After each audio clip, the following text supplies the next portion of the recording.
Let's talk about the protests that have been happening to help Palestine. I hear people complaining, they always do, about traffic when this goes down. I heard that yesterday they were blocking 3 ways into New York City on a Monday, and I am here for it. And I got into a comment section where they were like, oh, you should go protest at the Congress. You should go protest here or there at so-and-so's house. And I'm going to tell you why you should absolutely not do that. And you should continue to protest around normal public buildings that will get a lot of attention. There is a bill that Obama most recently amended into law. It's been, I think, changed at least 3 times, once by Bush, once by Obama. So that just shows you Democrats and Republicans are the same.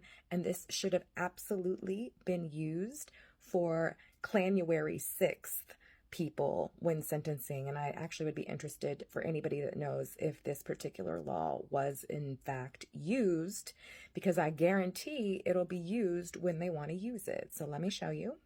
All right, I'm going to be reading to you H.R. 347, the Federal Restricted Buildings and Grounds Improvement Act of 2011. This was signed by Obama, made into law.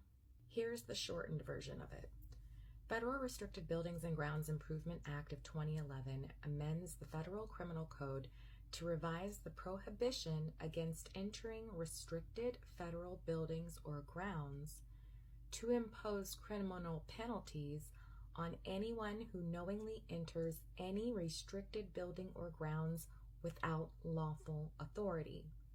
It defines restricted buildings or grounds as posted, cordoned off, or otherwise restricted area of the White House or its grounds, or the Vice President's official residence or its grounds, building or grounds where the President or other person protected by the secret security will be temporarily visiting, or a building or grounds so restricted due to a special event of national significance. So I truly hope that this was used on all those January 6th people. That bill specifically stops protests of any kind around Secret Service. So blocking off roads and ways, public transport, public buildings that will affect our economy but not get you arrested for 10 years, because let's look at the punishments. It's definitely a public law. H.R. 347, Federal Restricted. Shown here, public law number 112-98. All right. This is the law that January 6th people should have been charged with, so I would love to know. I haven't looked that up.